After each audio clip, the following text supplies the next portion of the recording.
Bike কেনার সময় আপনারা কী কী জিনিস লক্ষ্য রাখবেন বা আমি নিজে কী কী জিনিস লক্ষ্য রাখি সেটা আপনাদেরকে আজকে বলি।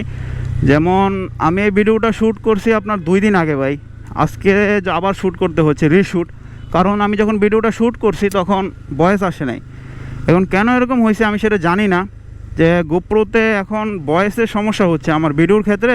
দেখা যাচ্ছে আমি ভিডিওগুলো করে নিয়ে যাচ্ছি কিন্তু আসলে ভয়েস আসতেছে না। এই কারণে আমি অনেক আপসেট আছি যে ভিডিওগুলো আসলে কষ্ট করে করি, টাকা পয়সা খরচ করে ভিডিও করার জন্য বের হই, তেল নষ্ট করে ভিডিওগুলো করি, আমার তো এখান থেকে কোনো বেনিফিট আসতেছে না। তারপর আবার যদি গোপ্রোতে সমস্যা হয়, আমার কাছে মনে হয় না আমি আর সাস্টেন করতে পারবো ইউটিউবে বা ফেসবুকে। আপনারা আমার ভিডিওটা রেগুলার পাবেন। অবশ্যই চ্যানেলটা সাবস্ক্রাইব করেন, কারণ না হলে ভাই মনে হয় বেশি দিন আর সাস্টেন করতে পারবো না যদি গোপ্রোতে আবার প্রবলেম দেখা দেয়। আর অবশ্যই লাইক কমেন্ট শেয়ার করেন, এগুলো করলে মোটামুটি আমার উপকার হয়, এই কারণে আপনাদের বলি। এখন আসেন বাইক কেনার সময় আপনারা কী কী জিনিস দেখে বাইক কিনবেন। যেমন আমি নিজে পার্সোনালি 2019 সালে যখন বাইক কিনি, বা আমার নিজের 2019 সালে যখন FZ ভার্সন 2টা ইউজ বাইক কিনি, ওইটার কথা আসলে আপনাদের বললে আমার 2019 সালে আমি বাইক সম্পর্কে অত একটা বুঝতাম না। আমি জাস্ট বুঝি বাইকটা আসলে চালায় মানুষ রাস্তার ভিতরে, বাইকটা স্পিডিং করার জন্য চালায়। 2019 সালের কথা বলতেছি আমি, এখনকার কথা আর 2019 সালের কথা আমার এক হবে না। তো 2019 সালের কথা ভেবে অনেকে যদি আমার ছাপরি বলতে পারেন, আমি 2019 সালে ছিলাম ছাপরি, কিন্তু এখনের সাথে আমার 2019-এর কথা মিলবে না। আপনাদের বলি আমি আসলে ওভার স্পিড, আপনারা অনেকে আমার ভিডিও যারা দেখেন রেগুলার, আমি বাংলাদেশে মনে হয় সবচেয়ে বেশি ওভার স্পিড নিয়ে কথা বলি, যে ওভার স্পিড দরকার নেই, ওভার স্পিড দরকার নাই, ওভার স্পিড কখনো ভালো জিনিস না। এছাড়া মনে হয় আমার দেখা মতে, আমি তো অনেক ইউটিউবারদের ভিডিও দেখি, আসলে আমি কাউকে ব্লেম দিতে চাচ্ছি না, আমার দেখা মতে অনেকে আসলে স্পিডিং নিয়ে অত একটা আলাপ আলোচনা করে না। তারপরও আমি আপনাদেরকে বলি অনেকে পছন্দ করেন, আবার অনেকে দেখা যায় কি বলে স্পিডিং মনে হয় আমি নিজেই পারি না, এমন অনেকে কমেন্ট করেন। হ্যাঁ ভাই, আমি স্পিডিং পারি না, আপনারা যারা স্পিডিং পারেন আমার শিখিয়ে দিতে পারেন যে কী করে স্পিডিং করা যায়। তো এখন আসেন বাইক কেনার সময় কী কী জিনিস দেখে বাইক কেনা দরকার। আমি নিজে পার্সোনালি এখন যে জিনিসগুলো দেখি সেটা হলো স্পেসিফিকেশন। আমি কখনো বাইকের কি আছে, বাইকটা কি করে চলতেছে, বা বাইক কয়দিন চলবে, বা বাইকটা কোন কোম্পানি বানাইছে ওইটা আসলে দেখি না। এখন বাংলাদেশের পরিপ্রেক্ষিতে বাইকটা কোন কোম্পানি বানাইছে সাডেন টাইমের জন্য ওইটা দেখতে হয়, কারণ বাইকের একটা রিসেল ভ্যালু আছে। আমি যে একবারে দেখি না তা না, আমি মাঝে মাঝে বাইকটা কোন কোম্পানি বানাইছে, যদি একদম লামছাম কোনো কোম্পানি বানায় তাইলে আসলে আমি সেই বাইকটা কেনার চেষ্টা করি না। যেমন চায়না কোম্পানির বাইক আমি লাইফে অনেকগুলো কিনছি, আর অনেকগুলো কিনে আমি আসলে চুনা খাইছি লিবনে। কারণ চায়না কোম্পানির বাইক আমি অনেকগুলো কিনছি বলতে আমার নিজের একটা কেনা হয়েছে, আমি অনেককে কিনে দিছি। যেমন আমার 2-4টা ছোটো ভাই আছে, ওদের আমি চায়না কোম্পানির বাইক কিনে দিয়েছিলাম, আমি সাথে গেছিলাম। যেমন এক ছোটো ভাইয়ের জিপে ডেমন কিনে দিছি, এখন ওর মোবিল ড্রেনের যে নাট, ওই নাটটা নষ্ট হয়েছে, ওইটাই নাকি জিপিএক্স কোম্পানি তাকে দিতে পারতেছে না, বা জিপিএক্স কোম্পানিতে নাকি ওই নাটটাই নাই। সেই কারণে বলি আপনি যে বাইকটা কিনবেন সে বাইকের অবশ্যই 100% পার্টস অ্যাভেলেবিলিটি আছে কিনা বাংলাদেশে, সে বাইকটা আমার মনে হয় অ্যাকচুয়াল আমি যতটুকু বুঝি বাইক সম্পর্কে বা বাইক নিয়ে যতটুকু আমি গাড়াগাড়ি করছি, ওই জিনিসটা সবার আগে আপনাকে লক্ষ্য রাখা দরকার যে বাইকে ঠিকমতো পার্টস পাওয়া যাচ্ছে কিনা, বা বাইকটা ঠিকমতো বাংলাদেশে চলার মতো সক্ষম কিনা। সেক্ষেত্রে আপনি বাইকটা কিনলেন, বাইকটা এমন একটা ইঞ্জিন অয়েল দিয়েছে যেটা বাংলাদেশে অ্যাভেলেবেল পাওয়াই যায় না। যেমন বাজাজের কথা ধরেন, বাংলাদেশের মাদার 2টা কোম্পানি হলো একদম আপনার লাল কোম্পানি, লাল ভাইদের পছন্দের কোম্পানি, সেটা হলো ইয়ামাহা আর সুজুকি। সো লাল ভাইদের ওই পছন্দের কোম্পানিতে কিন্তু 20W50 ইঞ্জিন অয়েল ইউজ করে। তো বাংলাদেশে এই কারণে 50 না, সো 20W40 ইঞ্জিন অয়েল কিন্তু ভরপুর। আপনি আদার্স কোনো কোম্পানির ক্ষেত্রে যাবেন, আদার্স কোনো কোম্পানিতে কিন্তু ওই রকম 10W40 ইঞ্জিন অয়েল আমরা দেখি না। যেমন বাজাজ, যেমন আপনার আমি যখন টিভিএস এফ 4B চালাইতাম, সো 4Bতেও কিন্তু সেম, 4Bতেও কিন্তু আপনার 20W40 গ্রেডের ইঞ্জিন অয়েল ইউজ করা, বাট 20W50 মনে হয় 40 না, ওইটা বলার কথা বলে দিছিল আমারে। পরবর্তীতে আমি 10W40 ইউজ করছিলাম, 4Bর কথা বলতেছি। এখন বাজাজের ইঞ্জিন অয়েলটা আমার সাপ্লাই কম দেখি মার্কেটে, আমি এটা খুঁজে বের করা কিন্তু অনেক প্যারা হয়ে যায়। এখন যে জিনিসটা আপনার সাপ্লাই আছে, ডিমান্ড আছে, ওই জিনিসটা আসলে মার্কেটে ওরকম অ্যাভেলেবিলিটিও আছে। দেখা যাচ্ছে মানুষ আসলে ওই জিনিসগুলো পায়ও বেশি, ওই জিনিসগুলো আসলে খাচ্ছেও বেশি, ওই জিনিসগুলো খাওয়াতে পারতেছেও বেশি। এই কারণে আপনারা যখন বাইক কিনবেন তখন এই জিনিসগুলো আসলে লক্ষ্য রাখা দরকার, যে কতটুকু কী কী জিনিস আপনার প্রয়োজন, বা কী কী জিনিস আপনার বাইকের ক্ষেত্রে ম্যান্ডেটরি, বা কী কী জিনিস আপনার বাইকের ক্ষেত্রে একদম দরকারি, যে জিনিসগুলো ছাড়া হবে না, তাহলে আপনারা সেই জিনিসগুলো কিনতে পারেন, যেটা আমি মনে করি আপনার বাইকের জন্য অনেক অনেক অনেক অনেক ভালো হবে। এখন আসেন, আমি যখন সুজুকি জিক্সার মনোটন বিক্রি করি তখন আমি সুজুকি এসএফ বাইকটা কেন কিনি? অনেকে কোশ্চেন আমার করেন মাঝে মাঝে যে ভাই এসএফ বাইকটা কিনছেন, আপনি দিয়েছেন রিভিউতে খারাপ, তাইলে আপনি ওই বাইকটা কেন কিনছেন? আপনি দুইটা আমি বোঝেন।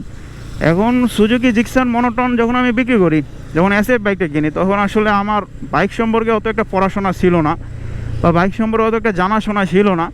আমি জানি এই বাইকটা ভালো, আমি জানি এই বাইকটা আসলে রেপুটেটেড সুজুকি কোম্পানির।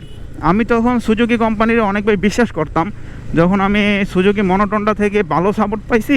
কারণ সুজুকি মনোটন একটা আপনার ভালো বাইক। এই বাইকটা আপনি যখন রাস্তায় বের হবেন তখন আপনার একটা বন্ধু বন্ধু ফিল আসবে যে আমার একটা ভালো বন্ধু আছে, আমি বন্ধুটাকে নিয়ে যেদিকে ইচ্ছে ওদিকে যেতে পারবো, আমাকে কোনো পেন দিবে না, আমাকে কোনো প্যারা দিবে না।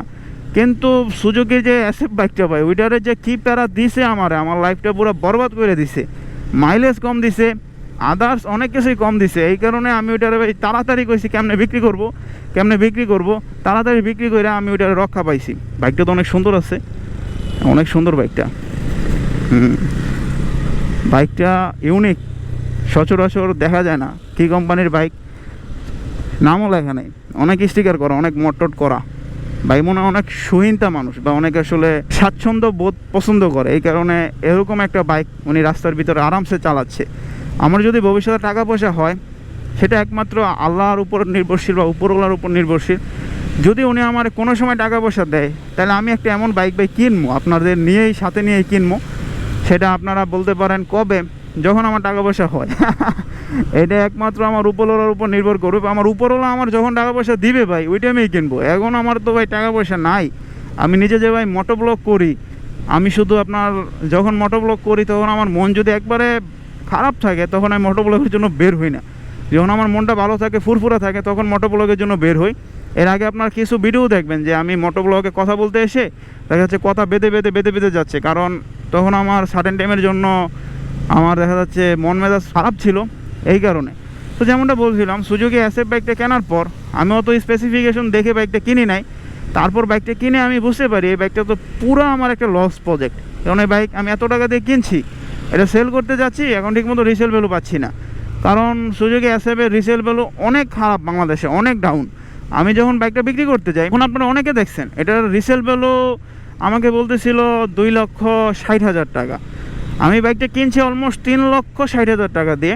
যখন আমি এটা বিক্রি করতে যাই তখন যেমন আমি একটা ভাই হাসির পাত্র হয়ে গেছি। মানে আমি এই বাইকটা কেন কিনছি এটা আমার সবচেয়ে বড় অপরাধ। ওই অবস্থাতে আমি এটাই আর কি বুঝতেছিলাম ইনস্ট্যান্ট, ওনাদের কথা শুনে, যারা আর কি ওই জায়গায় আমাকে দাম বলতেছিল। শোরুমতে আমি কিনছি, ওই শোরুমের কথাই আপনাদের বলতেছি। ওই শোরুম আমাকে বলতেছিল যে আপনি বিক্রি করতে পারবেন, এর বেশি কোথাও পাবেন না। পরবর্তীতে আমার অনেক পলিটিক্স খাটায়া আমার এলাকার ভাই ব্রাদার আমার অনেক সাহায্য করছে। এটা বলতে হবে যে আমি যাদের সাথে চলি তো তারা অনেক আসলে আমার ক্ষতি যাতে না হয় এই চিন্তা ভাবনা করে ওনারা চেষ্টা করছে একটা ভালো জায়গায়, যিনি কিনবে ওনারও যাতে ক্ষতি না হয়, যাতে ভালো মতো বাইকটা বিক্রি করে দিতে পারে, যাতে দুইজনে উইন উইন পজিশনে থাকে। এই কারণে যারা আসলে আমার বাইকটা বিক্রি করে দিচ্ছে, আমার যে ভাই ব্রাদার, অবশ্যই আমার ভিডিও তোমরা দেখো। সো তোমরা অনেক অনেক ধন্যবাদ। কারণ তোমরা যদি না থাকতাম তাহলে এই সুজুকি এসএফ বাইকটা আমার নিয়ে ভাই প্রচুর প্যারার ভিতর পড়তে হইতো। আর এই বাইকটা নিয়ে আমি এমনি তো প্যারার ভিতর ছিলাম, আমি ছোটো ছোটো ডিপ্রেশনে গেছিলাম। ওই যে যখন আপনাদের বলছিলাম সুজুকি এসএফ বাইকটার রিভিউতে, সো তখন আমি এসএফ বাইকটা কিনছি জাস্ট আমার সুজুকির উপর ভরসা থেকে। এই কাজটা আমার করা উচিত হয় নাই, বা এই কাজটা আমি আসলে কেন করছি আমি নিজে এখনও বলতে পারতেছি না। কারণ আমি আসলে আপনাদেরকে বলি যে আপনারা ব্র্যান্ড দেখে বাইক কিনেন না, কিন্তু আমি ওই টাইমে ব্র্যান্ড দেখে কেন বাইকটা কিনছিলাম আমি আসলে নিজে আপনাদের এখন বলতে পারতেছি না। কারণ আমার ওই টাইমে মাথার ভিতর কী ঘুরতেছিল একমাত্র ওই সময়টা যদি আমি ভিডিও তৈরি করতাম যখন বাইকটা কিনছি তখন আপনাদের বলতে পারতাম। কিন্তু এখন আপনাদের আমার ওই ঘটনাটাও মনে নাই, বা আমি ওই ঘটনাটা যদি আপনাদের বলি যে আমার মনে আছে তাহলে আসলে আপনাদের সাথে আমার ইনজাস্টিস করা হবে। ওই ঘটনাটা আমার আসলেই মনে নাই যে আমি ওই সময়টাতে এই বাইকটা কেন কিনছি। এখন আসেন বাংলাদেশের পরিপ্রেক্ষিতে সুজুকি জিক্সার মনোটন বাইক আপনারা কিনতে পারেন। এই বাইকটা ভালো, এই বাইকটার স্পেসিফিকেশন অনেক ভালো। যদি এই বাইকটার প্রাইস 2 লক্ষ টাকার নিচে হয়, যেমন 2,90,000, 2,80,000, তাহলে এই বাইকটা সোনায় সোহাগা। আমি এখন যখন Suzuki Gixxer SF bike sell করছি, এই পালসার N250 বাইকটা কিনছি, তখন আমি কি দেখে কিনছি। ফার্স্টে দেখছি ভাই প্রাইস, এই বাইকটার প্রাইস কত আছে। এই বাইকটার প্রাইস যে প্রাইসে দিচ্ছে বাংলাদেশে কোনো বাইক কোম্পানি এই প্রাইসে এত কনফিগারেশনওয়ালা বাইক দিতে পারবে না। আমি মার্কেট অ্যানালাইসিস করছি, যখন আমি এই বাইকটা কিনছি তখন সুজুকির 250 সিসি ছিল, এনকে একটা ছিল আপনার 250 সিসি চায়না সিএফ মোটরের। সো ওইটা কিনে নেয় চায়না দেখে নেয়, ওইটা আমার কেনার অনেক অনেক চিন্তা ভাবনা ছিল, বেশি টাকাও ছিল না, ব্যবধান 8,000 টাকা ছিল।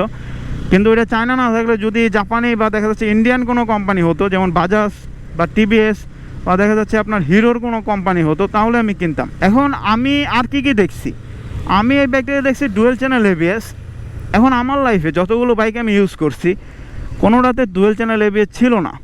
আমার একটা আগে থেকেই ফ্যাসিনেশন ছিল যে আমি ডুয়েল চ্যানেল এবিএস কিনবো, মানে আমার বাইকটাতে ডুয়েল চ্যানেল এবিএস থাকতে হবে, এটা আমার আগে থেকে ফ্যাসিনেশন ছিল, বা আমার এটা ম্যান্ডেটরি একটা বিষয় ছিল যে আমার বাইকটাতে ডুয়েল চ্যানেল এবিএস থাকলে আমার মনে হয় অনেক অনেক ভালো হবে, বা অনেক অনেক আমি আরও আপনার এক্সট্রিমভাবে রাইড করতে পারবো, বা রাইডের ক্ষেত্রে অনেক অনেক আমি দেখা যাচ্ছে আরও আপনার এক্সট্রিমভাবে রাস্তার ভিতরে চলতে পারবো কোনো ভয় ডরহীনভাবে। এখন ডুয়েল চ্যানেল এবিএস আমাদের বাংলাদেশের ক্ষেত্রে ম্যান্ডেটরি, এবিএস তো ম্যান্ডেটরি, কিন্তু ডুয়েল চ্যানেল এবিএসও ম্যান্ডেটরি, এটা আপনার থাকতেই হবে। না হলে রাস্তাঘাটে ভাই যেভাবে বাস, আর এখন তো অটোরিকশার বাংলাদেশে ভরপুর প্রচলন, সো এই অটোরিকশা যেভাবে চলাচল করে, আমি আপনার সাধারণ বাইক নিয়ে রাস্তার ভিতরে মনে হয় অপরাধী, বা রাস্তার ভিতরে বের হই কেন, এটাই আমাদের অপরাধ। সো এই কারণে বলা চলে ডুয়েল চ্যানেল এবিএস অবশ্যই বাংলাদেশের বাইকগুলোতে আমার মতামত অনুসারে থাকা প্রয়োজন বা থাকা দরকার। এখন আর কি দেখছি, এই বাইকটা টর্ক দেখছি, এই বাইকটা টর্ক আসলে কিছুদিন আগে আমাদের বাংলাদেশে লবণ বা লাল বাইদের যে বাইকটা লঞ্চ করছে, সেই লবণ বা লাল বাইদের বাইকটা থেকেও এই বাইকটার টর্ক অনেক বেশি। এই কারণে আমি এই বাইকটা কিনছি ওই টাইমটায়। আমি জানি যে ইয়ামাহা বাংলাদেশে প্রথম হয়তো তাদের ফেজার আনবে, নাহলে FZ 250 আনবে, কারণ ইয়ামাহা কখনো এমটি হায়ার সিসি আনবে না, R15 R3 ওইটা আসলে আনবে না। তারা প্রথমত ওই যেগুলো আপনার খাওয়াইতে পারে না সিরিজ, এগুলোই আনবে, যেগুলো ইন্ডিয়াতে অচল মাল, ওগুলো বাংলাদেশে না বিক্রি করবে। এখন অনেকে বলে তুই তো বেটা ইন্ডিয়ান বাইক ইউজ করো, কী বুঝবি জাপানি বাইকের কথা।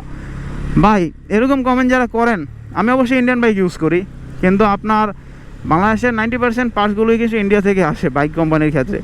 আপনি হিরোর এমডি যিনি আছে, ওনার নামটা আমার খেয়াল আসতেছে না, ওনার একটা লাইভ আসছে, ওই লাইভটা আপনারা দেখতে পারেন, তাহলে আপনার ভালো মতো বুঝতে পারবেন। এখন বাংলাদেশে পরিপ্রেক্ষিতে আপনারা বাইক কেনার সময় অবশ্যই আপনার স্পেসিফিকেশন দেখে বাইক কিনবেন। কোনো ব্লগারের ভিডিও দেখে বাইক কিনেন না, আমার ভিডিও দেখেও বাইক কেনার দরকার নাই। আমি আপনাদের বলবো এই বাইকের কী খারাপ জিনিস, এই বাইকের কী ভালো জিনিস। আমি কখনও আল্লাহর রহমতে আমি এতটুকু বলতে পারি, আপনাদের কখনো বলবো না যে ভাই আপনি এই বাইকটাই কিনেন, আপনার এই বাইকটি দরকার। কারণ আমি যতই স্পন্সর পাই ভাই, আমি আপনাদের যদি বলি এই বাইকটি আপনারা কিনেন, এই বাইকটি আপনার দরকার, পরবর্তীতে আপনারা এই বাইকটা কিনে চুনা খেলেন, তাইলে কিন্তু আপনাদের সাথে আমার ইনজাস্টিস করা হইলো, বা আপনারা আমার ভিউয়ার, আপনাদের সাথে আমার আসলে সম্পূর্ণ কথাটা ইনজাস্টিস মানে আনজাস্টিসের বিষয় হয়ে গেল। যে আপনারা আসলে এই বাইকটা আমি কেনালাম, পরবর্তীতে দেখলাম যে এই বাইকটা সার্ভিস আপনারা পাচ্ছেন না, বা এই বাইকটার ব্লা অনেক সমস্যাই হচ্ছে। যেমন হিরো কারিজমা আসলে বাংলাদেশে একটা ভালো প্যাকেজ ছিল, ওনার সার্ভিসটা ঠিকমতো দিতে পারে না, ওনাদের বাইকের ম্যানুফ্যাকচারিং অনেক ডিফল্ট ছিল, এই কারণে এই বাইকটা বাংলাদেশে এখন কিন্তু রাস্তাঘাটে অত একটা দেখাই যায় না।